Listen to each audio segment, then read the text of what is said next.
This is the weekly sales meeting for October 30th, 2022. My name is Chris Fleming. You can reach me at chris@cdmediaconsulting.com or go to our website at cdmediaconsulting.com. Today's topic is desperation. Desperation is a bad perfume. There are two parts of desperation. One part can be a grand motivator. When you have nothing left to lose, you will scratch and claw to get to the finish line. In these fight or flight scenarios, instinct takes over. It pushes us on a path we may have not otherwise selected. With your back against the wall, you will find out what your ingredients are. In this case, desperation can be useful to push us beyond our comfort zone. Many a grand work of art was forged out of necessity on the depths of desperation. When pushed to the breaking point, it can be our last bastion of hope. The English statesman Benjamin Disraeli said desperation is sometimes as powerful an inspirer as genius. That is one kind of desperation. The other is sheer panic. To stave off failure, we resort to tactics which are harmful to our long-term survival. We take shortcuts for short-term expediency. We cut corners to make the grade today, knowing full well it has affected our monetary success for the future. It happens in every business run by the impatient, the desperate. It gets exploited by those in the know on the other side of the negotiating table. The tells are so obvious that your customers can spot them immediately. The tactics are so obvious the buyer knows they only need to wait you out to get the better end of the deal. And the cycle is so vicious that it repeats itself year over year, month over month, and week over week. It is the Mobius loop of sales cycles. Desperation gives off a foul odor. It reeks of nervousness, and it is ripe with poor decisions. Every focus is on getting to some arbitrary conversion goal, regardless of the long-term impact of these decisions.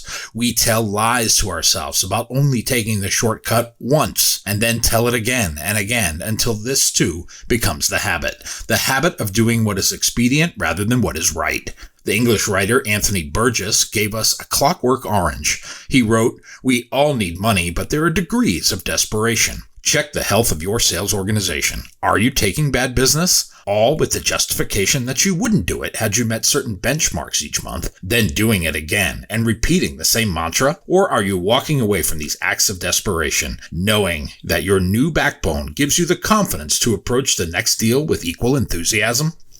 If your business has strong fundamentals, this may not happen. If you have customers buying ideas and advice from experts, this may not happen. In fact, you will have an easier time staving off the acts of desperation than those who only operate on a 30-day strategic plan. When we care nothing for the future health of our business, we will exhibit this willingness to cut corners, regardless of the internal, self-inflicted damage we cause. John Gerald Stumpf was the chairman and CEO of Wells Fargo. He said, "When you collect bad loans, you sure learn a lot about making good ones. You also learn a lot about the power of persuasion, persistence, and desperation." In a move that now appears somewhat ironic, he is banned from banking for life for 2016's fake account scandal at Wells Fargo. Looks like he did not learn as much as he thought he would learn from making bad loans. It only taught him to make more. This idea that it was okay to cut corners to, quote, make the number, led to more devious practices in the future. If you cut corners during the week at practice, you will repeat the process at game time. It is dangerous for desperation to drive negotiation. When all you have is nothing, anything looks like a whole lot of something. But what you agree to today sets the bar and the tone for any future business transactions.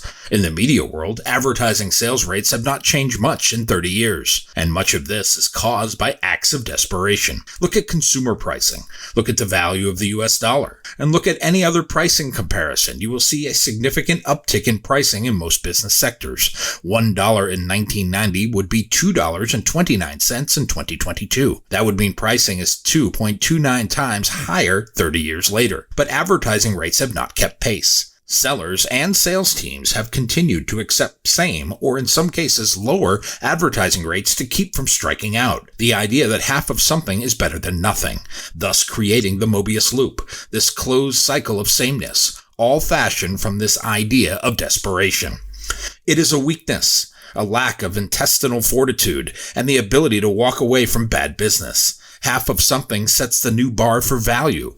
It might make you feel good, but it is only temporary, as it will drive down your total business value. It forces you to work twice as hard for the same or even less. Henry Rollins was a pioneer in punk music. He fronted State of Alert, Black Flag, and Rollins Band in his career. He says weakness is what brings ignorance, cheapness, racism, homophobia, desperation, cruelty, brutality, and all the things that will keep a society chained to the ground, one foot nailed to the floor. It keeps our sales teams with one foot chained to the ground also, running as fast as they can in a controlled, unbreakable circle. They are never able to break this cycle. This makes it a race to the bottom. To me, that is not a race worth winning. I don't even want a registration number for this contest. Jessica Walter was a Hollywood actress. She had well over 170 roles to her credit. She is most famous for playing opposite Clint Eastwood in 1971's Play Misty for Me. Her take on this topic was this: desperate? That can be the justification for all kinds of behavior. And that is what we are doing when we operate out of desperation. We justify all sorts of things to get us through another week. We are like addicts looking for our next fix. That better feeling we have when we get to close can mask over the steps taken to get to that point, until we are faced with the same problem again in 30 days. Before making your next sales call, shower. Wash that smell of desperation off of you before your customer gets a whiff of it. Don't be so eager to please that you come off as frantic. It is one of the glaring tells. Don't be so anxious to make a sale that you're willing to do anything, including cut corners, as a today action, and lying to yourself about how you will course correct this bad behavior in the future. Instead, arm yourself with your value proposition and your non-preemptible market position. Know what this is worth. Have your do not go below walk point firmly established before darkening the doorstep of your next prospect. Understand what is negotiable and what is not. Make your pricing stand up. Bring it up early in the conversation, setting the tone for the entire value proposition.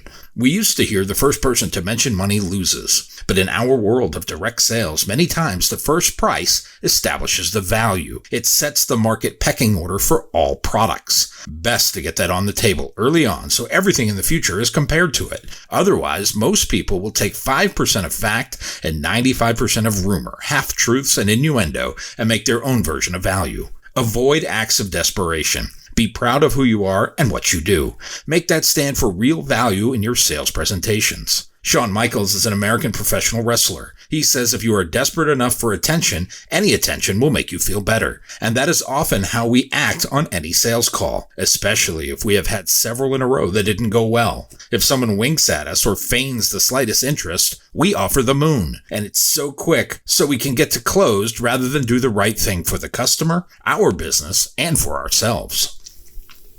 Our customers and prospects can spot desperation coming a mile down the road, and they will smell it first, then see it in our faces. Be confident in what you represent and how you conduct yourself. Know what you are worth and the value you bring to the table. Avoid these acts of desperation in your daily routine. Your experience counts for something. Your past success, no matter how limited, can be the fuel you need to get through to the next sale of significance. Henry David Thoreau wrote, "It is the characteristic of wisdom to not do desperate things." Remind yourself of this value. Have a solid plan. It can keep you out of situations where you have to act in desperation. There are hundreds of sellers awash in this perfume or cologne that gives off the smell of defeat. Wash yourself of this odor before making the next call. Instead, project confidence. Bring value. Offer more than price concessions or discounts. In fact, don't offer those at all. You will see success when you hold the value of your offer, and that in itself will wash the perfume of desperation off of you. It gets replaced with an air of confidence and success.